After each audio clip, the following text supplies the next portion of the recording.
क्या आपके नाक से पानी बहता रहता है जबकि आपको सर्दी भी ना हो? तो ये वीडियो आपके लिए है। नमस्कार, मैं हूं doctor Akash Prabhu, endoscopic neuro and spine surgeon, VIMS hospital Kolhapur में। आज मैं आपसे एक ऐसी समस्या के बारे में बात करना चाहता हूं जिसके बारे में ज़्यादातर लोग कम ही जानते हैं, लेकिन ये काफ़ी गंभीर हो सकती है। वो है सर के चोट के बाद CSF लीक।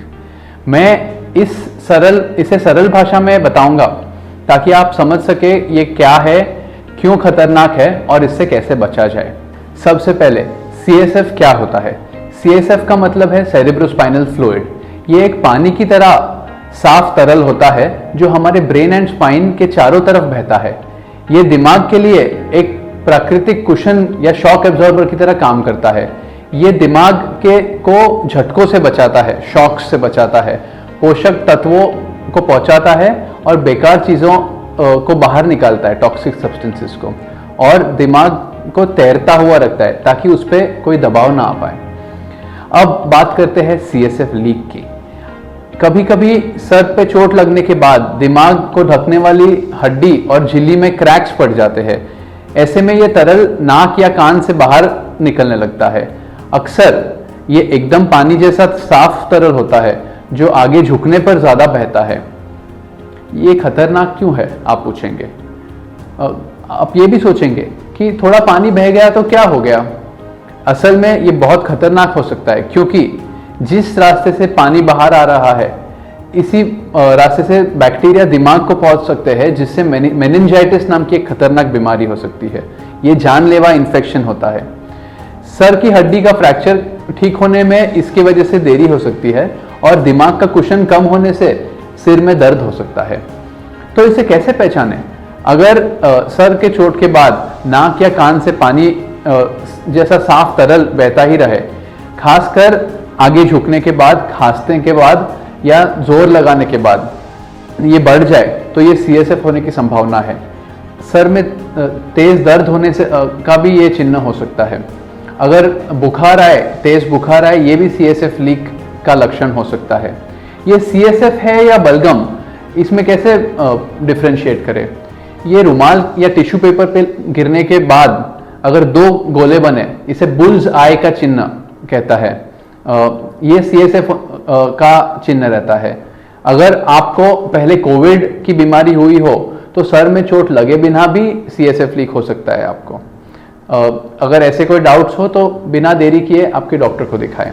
डॉक्टर के पास कुछ तरीके हैं जिससे ये CSF है कि नहीं उसका पता लगाते हैं। पहली बात, क्लिनिकल जांच, जैसे रुमाल या टिश्यू पे गिरने के बाद टारगेट साइन या बुल्सआई साइन बन जाए। मेनिंजाइटिस का बुखार आए, इससे भी उन्हें पता चलता है। कभी कभी ये पानी जांच के लिए भेजा जाएगा और उसमें कंफर्म करने के लिए कुछ टेस्ट जैसे बीटा-2 ट्रांसफेरिन टेस्ट रन किए जाएंगे, जिससे CSF का कंफर्मेशन आता है। आपके डॉक्टर को अगर शक हो तो आप कि ये CSF लीक है, तो वो आप एक CT स्कैन या MRI स्कैन करने बोल सकते हैं। CT या MRI से सर की हड्डी में कोई फ्रैक्चर है और लीकेज है उसको हम डायरेक्टली देख सकते हैं। कंफर्म करने के लिए कभी कभी पीठ से इंजेक्शन देके एक CT स्कैन उसके बाद किया जा सकता है। लैब में उस तरल की जांच जिसमें बीटा-2 ट्रांसफेरिन नाम का खास प्रोटीन मिलता है, वो CSF को कंफर्म करता है। कभी कभी ये सब इन चीज़ों में ना पता चले और पानी फिर भी बहता जा रहा है और डाउट्स है, तो नाक में एक एंडोस्कोप डाल के लीक की जगह को डायरेक्टली देखा जा सकता है।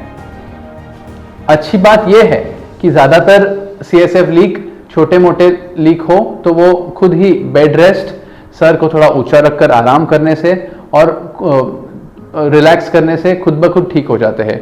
इस दौरान जोर से खांसना, चीखना, नाक झाड़ना या कोई भारी चीज़ें उठाना वर्जित है। अगर लीक ठीक ना हो या इन्फेक्शन हो जाए तो एंटीबायोटिक की दवाइयाँ दी जा सकती है इसे ट्रीट करने के लिए। लीक का प्रेशर बहुत ज़्यादा हो तो या हड्डी का फ्रैक्चर बहुत बड़ा हो तो पीठ में एक छोटी पाइप बिठा के CSF निकाला जा सकता है, जिससे कि ये क्रैक की जगह ड्राई रहे और लीकेज कुछ देर में बंद हो जाए। अगर लीक ठीक ना हो, को इन्फेक्शन ना होने के लिए एंटीबायोटिक थेरेपी दी जा सकती है। लीक का प्रेशर बहुत ज़्यादा हो या हड्डी का फ्रैक्चर बड़ा हो तो इसको सर्जरी का इलाज करना पड़ता है। आजकल नाक के रास्ते से एंडोस्कोपिक सर्जरी से ये लीक बंद किया जा सकता है। बहुत अच्छा तरीका है ये, जिसको स्टिचलेस तरीके से हम ये ऑपरेशन करके लीक पूरी तरह से बंद कर सकते हैं। एंडोस्कोपिक तरीके से किए हुए सर्जरीज में रिकवरी भी बहुत तेज़ होती है और कोई स्कार भी नहीं होता।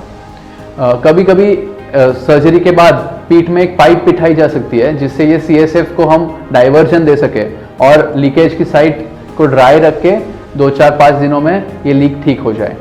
कॉम्प्लिकेशन से कैसे बचे? लक्षण दिखते ही जल्दी से पहचानिए और डॉक्टर को दिखाइए। डॉक्टर को डिसाइड करने दीजिए कि ये कोई सीरियस चीज़ है या नहीं है।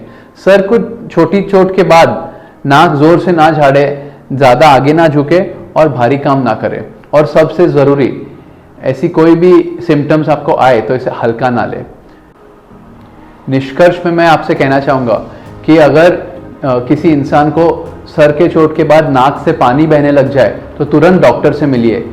CSF लीक देखने में छोटा लग सकता है, लेकिन इसके वजह से मेनिंजाइटिस जैसी खतरनाक और जानलेवा बीमारी हो सकती है। समय पर पहचान और इलाज के बाद ये नुकसान टल सकता है। बहुत बहुत धन्यवाद। आप सुरक्षित रहें। Thank you.